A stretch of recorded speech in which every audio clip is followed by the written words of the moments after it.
Who are you? Who do you want people to see? Those are two separate questions, and both questions are important.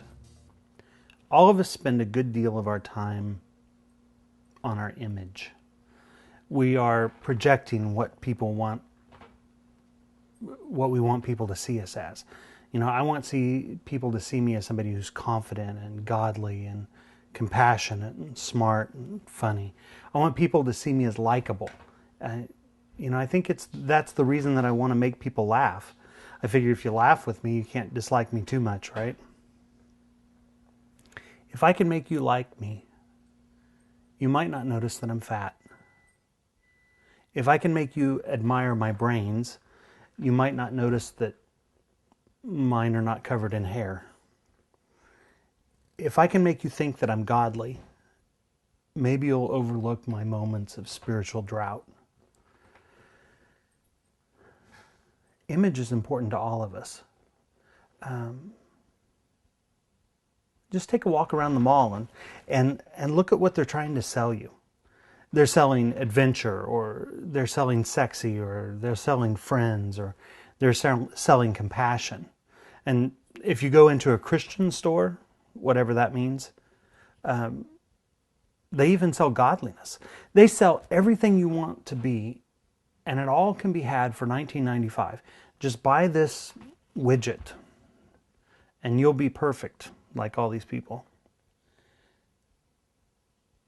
Now, we can say that we're not buying what they're selling, but we really do buy what they're selling. I mean, we value things by the things that Wall Street is selling us, by the clothes that they wear, or the scents that they spray, or the prayers they pray, the sins they own up to, the positions they hold.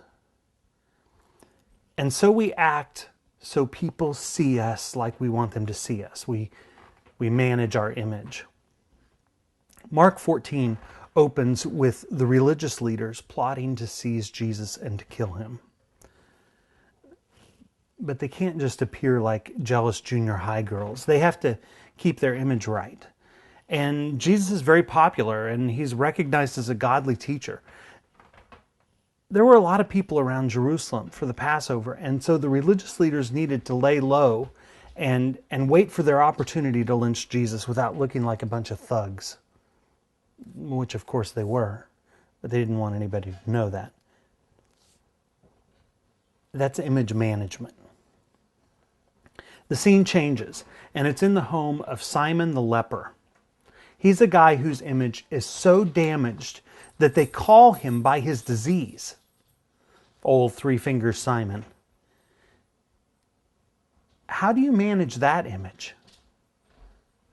I'll tell you how you manage that image. You don't. Because I don't care how much you want to have a different image and how much you want people to see you for more than your disease. When you're called Simon the leper, everyone knows your disease way before they even know you. And let's be honest, who wants to know him after you know that? He's damaged goods. You know Mike, the unemployed. You know Trent, the skirt chaser. You know Earl, the liar. You know Biff, the dropout. You know Mitt, the Mormon. You know Barack, the liberal. You know Simon, the leper. And in the middle of Simon the leper's house, right there in the middle, sits Jesus, the friend of sinners. Jesus, the wine bibber. Jesus, the teacher in the leper's house. The unclean rabbi. Jesus, the Son of God. And you know what he's doing there? I'll tell you what he's not doing. He's not managing his image, at least not very well. a woman comes in and she breaks an alabaster vial of perfume and anoints Jesus' head. And Mark tells us the value of the perfume was like 300 denarii, or a year's worth of wages. It's a lavish gift. Prophets and priests were anointed, but typically they were anointed with just regular oil, inexpensive. This is a lavish, an outrageous, a fanatical kind of anointing. I mean, what was she thinking? She wasn't thinking about her image, I'll tell you that. I mean, respectable women didn't just show up at banquets with men. And this perfume, it was worth a fortune. And it's sure to make people think, are you nuts?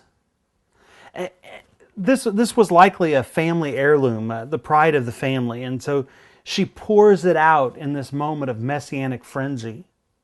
She's nuts. And the disciples jumped in there and they're like, are you kidding me? I mean, this should have been given and sold and the money given to the poor. That would have looked more like a proper kind of devotion, wouldn't it?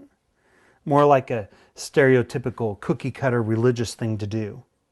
And the disciples are mad.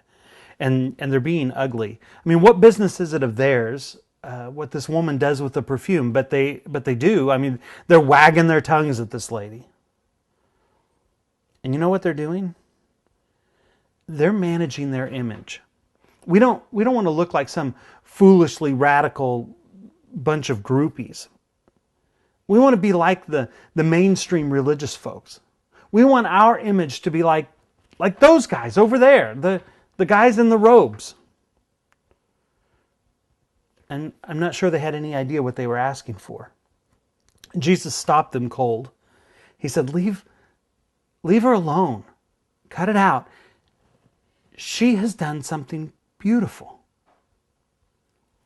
They were doing something ugly. She has done something beautiful. And what is it that she did? I mean, she poured out this alabaster vial of perfume. Are we supposed to go out and find alabaster vials of nard? Are we supposed to pour a year's worth of wages out in a moment? Are we supposed to do what the disciples said and ignore the poor? I think what this lady did was just throw caution to the wind and say, I don't really care what people think, and I don't care if this doesn't look like anything like what people think it should. I'm going to follow Jesus. And she gave to Jesus the most valuable thing that she had. It was crazy, and it was not normal. It didn't look like what things were supposed to look like. It was completely the wrong image.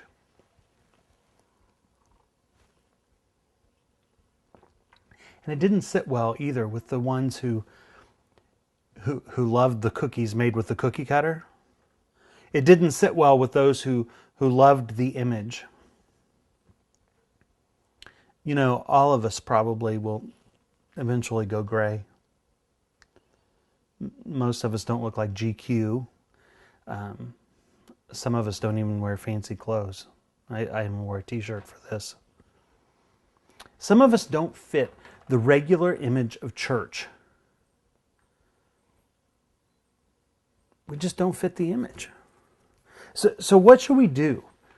Well, I'll tell you what some people do. They hit the mall, and some people try to shape their image, with creams or whatever. Some people work with all of their might to look like everyone says they're supposed to look.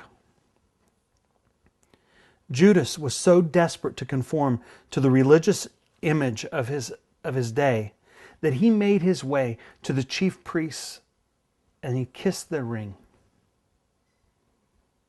His image managed to look just like theirs.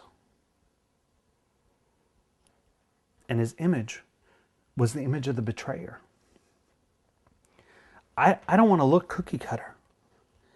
I don't really care if I look like or sound like or think like people think Christians ought to look and sound and think. I want to pour myself into Jesus. I want to deny everything else. I want to take the scandalous image of a cross and I want to follow Jesus. I don't want to spend my life managing my image.